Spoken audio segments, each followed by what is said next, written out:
What your man really needs from you, it's not what you think.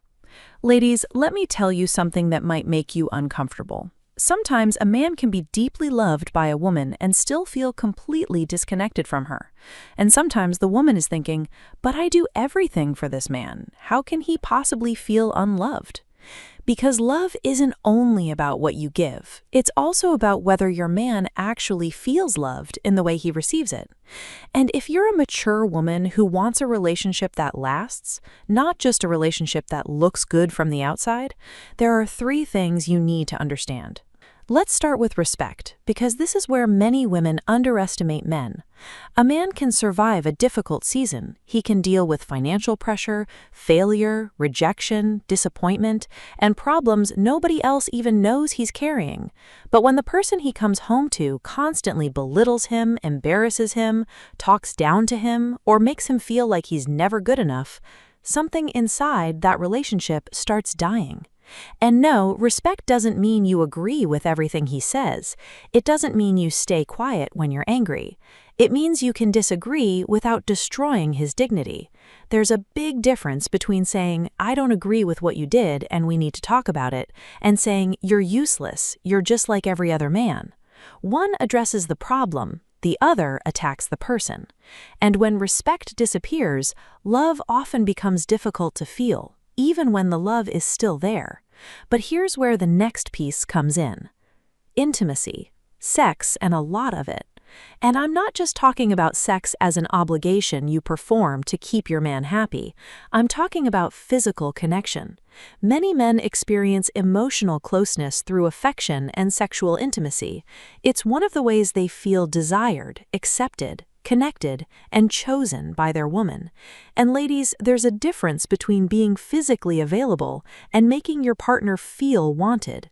If every intimate moment feels like he's begging, negotiating, or interrupting you, eventually he may stop asking, not because he stopped wanting you, but because rejection changes how a person approaches intimacy. That doesn't mean you owe anyone sex, and it doesn't mean a woman should ignore her own needs. It means mature couples should be able to talk honestly about desire, affection, frequency, boundaries, and what makes both people feel connected. Because intimacy isn't supposed to be a weapon, it's supposed to be a bridge. Your man also doesn't want to make love. He's not a girl, so he doesn't need what you need. What a man needs is sex, and a lot of it. Sex is how a man connects. It's how he feels chosen and wanted. And that brings me to the 3rd thing, and honestly, this one is probably misunderstood the most. Peace. A man doesn't necessarily come home wanting a silent house where nobody talks. Peace means something deeper.